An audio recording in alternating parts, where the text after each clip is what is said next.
नमस्कार दोस्तों, फिनसर्च पर आपका स्वागत है।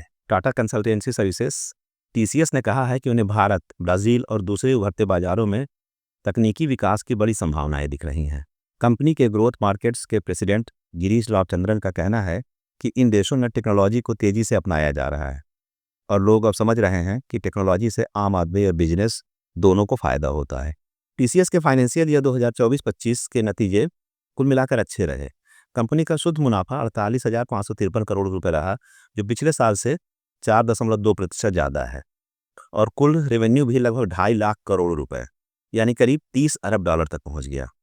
भारत से ही कंपनी को करीब 16,000 करोड़ रुपए यानी लगभग 2 अरब डॉलर की कमाई हुई, यानी 6 से 8% रेवेन्यू भारत से आया।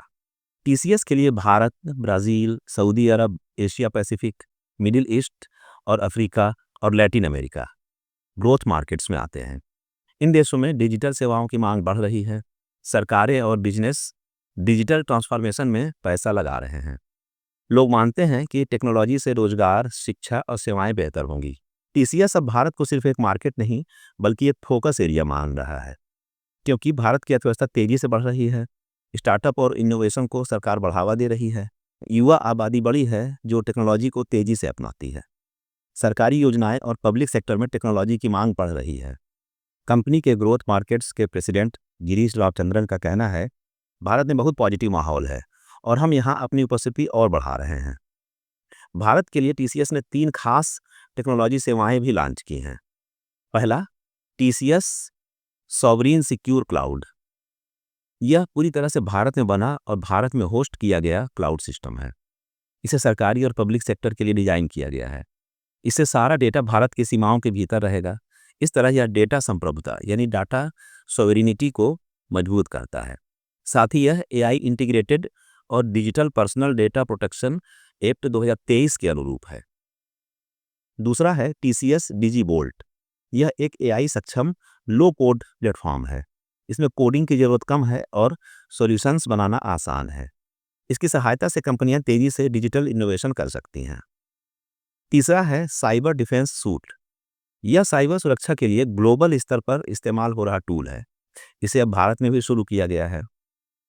यह डिजिटल हमलों से सरकारी और निजी संगठनों को बचाएगा। ये सभी लॉन्च टीसीएस के एक्सेलरेटिंग इंडिया इवेंट में दिल्ली में किए गए। टीसीएस के सीईओ के कृतिवासन ने कहा है कि हम भारत के लिए भारत में बने डिजिटल समाधान बना रहे हैं और इन्हें दुनिया भर में ले जाएंगे।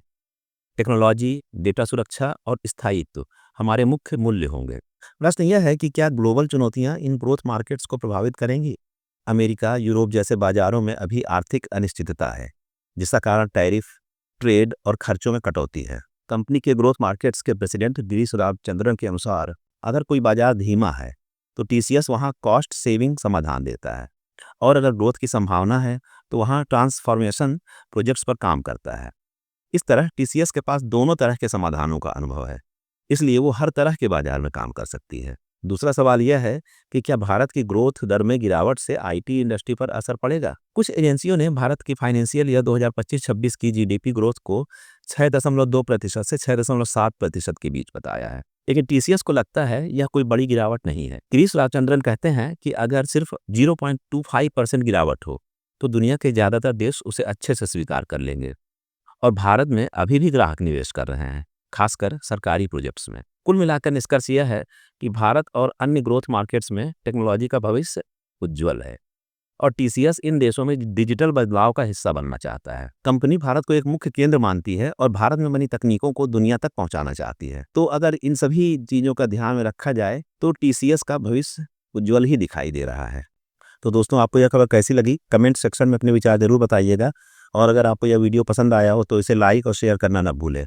इससे हमारे चैनल को आगे आने में बहुत मदद मिलेगी। कृपया चैनल को सब्सक्राइब करें और बेल आइकन भी जरूर दबाएं ताकि आपको हर अपडेट सबसे पहले मिले।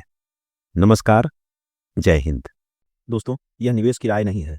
हम केवल आपकी जानकारी और स्टडी पर्पज के लिए खबरें देते हैं। किसी भी स्टॉक में निवेश से पहले अपने फाइनेंशियल एडवाइजर की राय जरूर लें।